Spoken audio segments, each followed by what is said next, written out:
Tourism is fun in Howard County. You all know how to throw parties, you know how to entertain people, and you are one of the iconic organizations in the community. And we're centrally located and so easy for everyone to get to. It's just an ideal spot for tourism, and I'm so proud of our tourism office and our staff and the business community that stepped up to support it.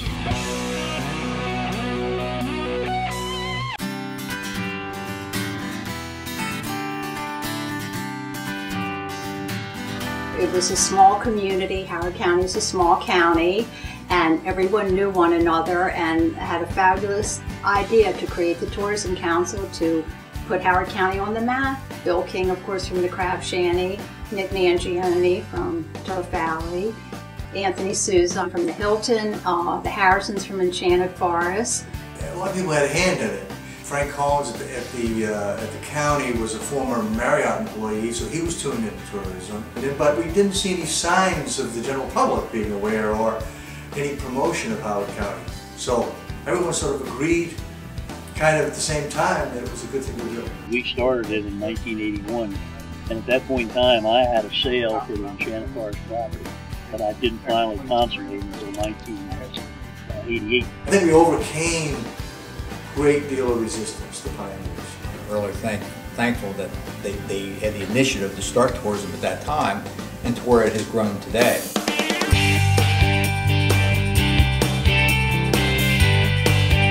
A little larger than a broom closet, but not much. It was in the Hilton Hotel. It was a small room behind the indoor swimming pool. No computer, of course, back in 1986. We had a manual typewriter, an IBM. When I started my job as the executive director, we were in the little bitty courthouse on the second floor, and the stairs were about this wide and steep, just like the little old buildings were, and there were 2 offices and 2 desks, and that was all the room there was. And obviously no room for visitors. And we ended up developing a wonderful partnership between the Tourism Council and Historic Ellicott City and the federal government in acquiring the use of the basement in the post office, which was 1, closer to town, 2, a horrible mess. The walls were nasty gray, lead paint peeling off of them. So one day Bill King says, let's just clean this place up. It was a limited amount of funds. Bill came and put paneling in and spray painted, and voila, the inside transformed. To make what was a dungeon into a nice looking visitor center. Now, you guys are moving into the whole building. That is so exciting. You know, the new visitor center will truly be something to welcome people to Main Street and really give them a chance to learn about the rest of the county. So it'll be a wonderful thing for everybody.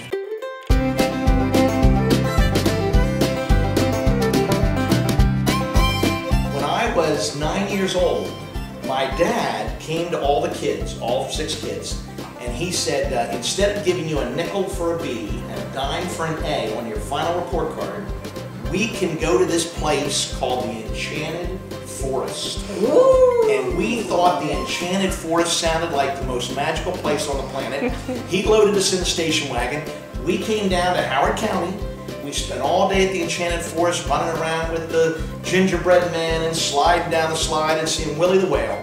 I have a picture that in one of my portfolios at home of the first Red Riding Hood, the first station we walked through the Enchanted Forest. We snapped a picture of her from the back, and we snapped a picture of her from the side, and she was smoking a cigarette. Oh no!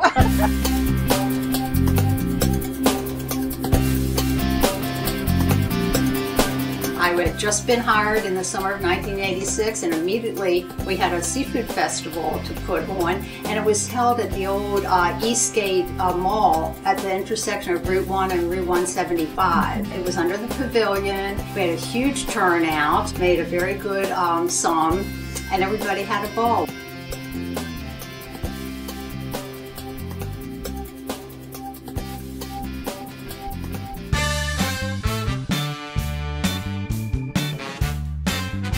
We sought all the bachelors we could think of. I think we had 20 or 30. We made a lot of money selling the tickets, plus the women had to bid for a date with the bachelors, and I think the first year we made $14,000. We had 2 marriages as a result.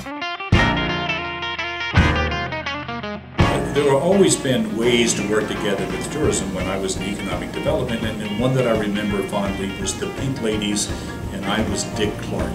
I wasn't a good Dick Clark, but the Pink Ladies were gorgeous. Pink satin jackets with our names on the back. I still have mine that said Han on the back. You had a Marilyn Monroe look-alike. She was a wonderful hugger.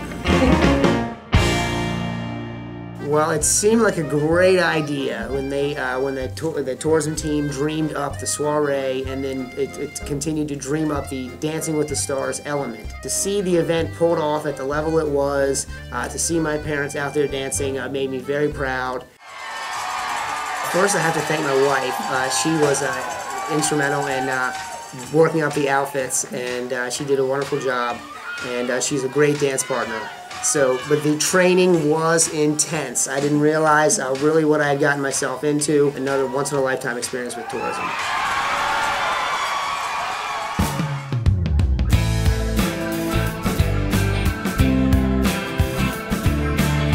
During my term as county executive, I was approached with this idea of planting plums and cherry trees in Howard County. And I'll be honest with you, I didn't really understand it. I didn't really think it made a lot of sense or that it would take off. Our goal was to plant 1,000 trees throughout the county. It's got a healthcare component, a county beautification component, as well as a tourism component. Well, of course, the Blossoms of Hope is a big supporter, one of the biggest supporters of the Claudia Mayer Cancer Resource Center.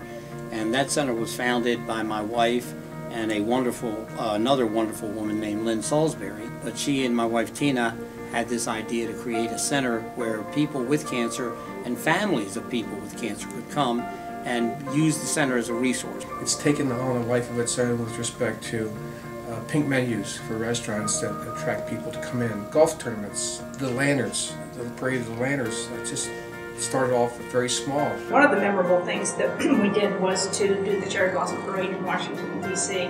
We even actually took some air buses down there, and it was a cold day, but it was a lot of warm hearts. Holding those balloons, it looks easy. It looks like they don't weigh anything. Let me tell you, they are not easy to manipulate. So from food to golf to parades to providing resources for very needy organizations in Howard County, it's a huge success and will continue to grow, I'm sure.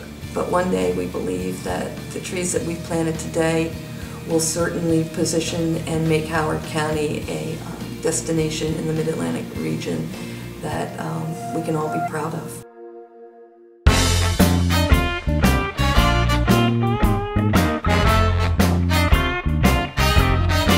In the spring of 2005, the Miss USA contestants and their entourage made Howard County home for 3 weeks at the Sheraton Columbia Town Center Hotel. Every time the ladies went shopping, sightseeing, or dining in Howard County, they were surrounded by paparazzi, TV crews, and lots of onlookers. A lot of fellas onlooking, actually. They made quite an impression, made Howard County look absolutely marvelous, and those images were broadcast in 56 countries around the world on NBC Universal. I was the new president of the board, and this was one of the first events. And so, as the board president, I certainly had to be involved. It was a tough job, but somebody had to do it. Anything for tourism.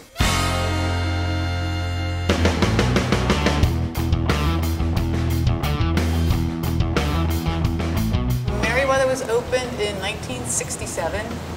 Over the years, there's been all kinds of different artists, from Jackson Browne recording his Running on Empty album here, Willie Nelson.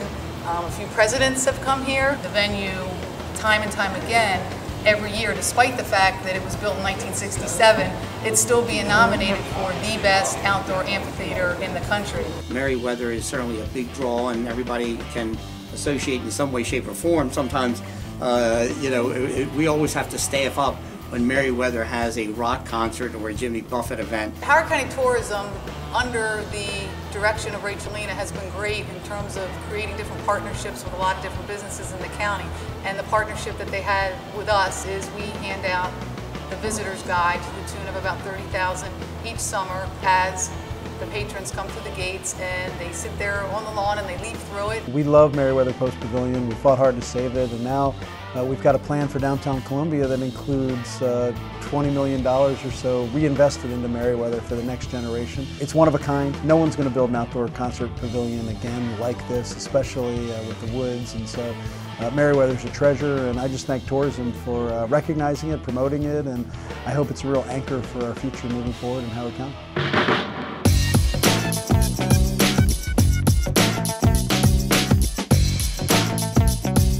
Howard County was probably the first county in the country to do a restaurant weeks, plural. One individual restaurant is very difficult to bring people into the county or into the area. And the cost of it is very prohibitive. We staff for it, we're ready, we're rolling out specials and everything else. Just a really good way to get yourself out to where folks can see you. And it gives a little bit of creativity for our chefs to create new items, and it's a lot of fun. I grew up helping on my great aunt and uncle's farm, so I have a lot of fun growing a lot of organic things here, bringing them in and putting them on the menu, working with some local organic farmers to do that as well. We love Clark's Farm and what they're doing, and I think it just really shows a really brilliance with the agro-tourism, which is becoming such a great deal, and they do a wonderful job running the place. Thanks to Restaurant Weeks and other similar promotions in Howard County, we received a note, Tina and I received a note in the mail probably a week or two ago, and it was from our kitchen. And it was looking for us. We hadn't been in the kitchen for so long.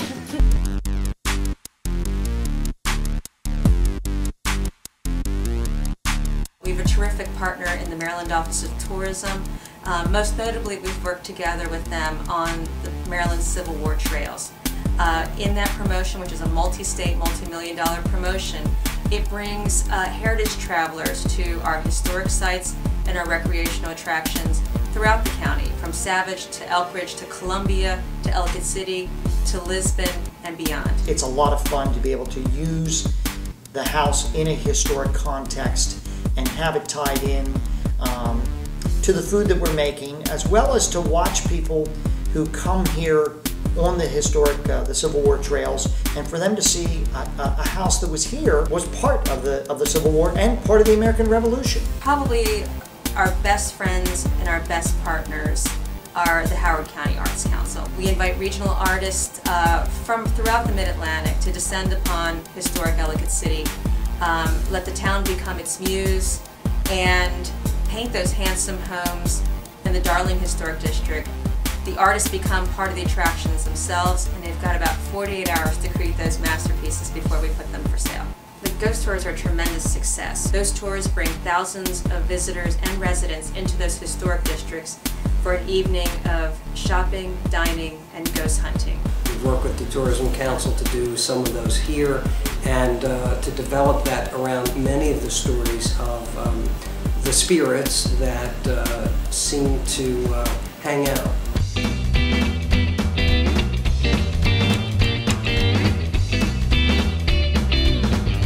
Besides the event of the season, we did the rally around the county. You had to drive around to all these different locations and answer questions.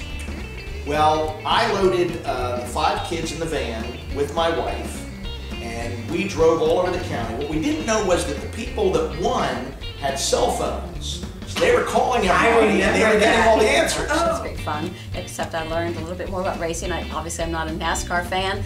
I learned that you don't start a race with a checkered flag. But it was just an absolutely great way for people to have fun, to get out and see the county, to see a lot of places they wouldn't know. And so in 2 years of running the rally, we finished second and we finished first and just had a blast.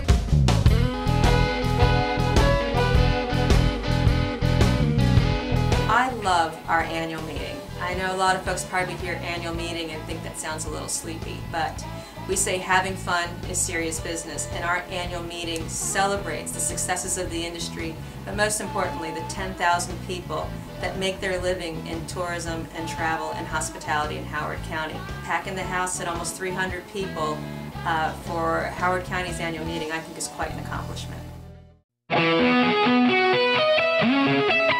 The secret of Howard County tourism's success is partnerships.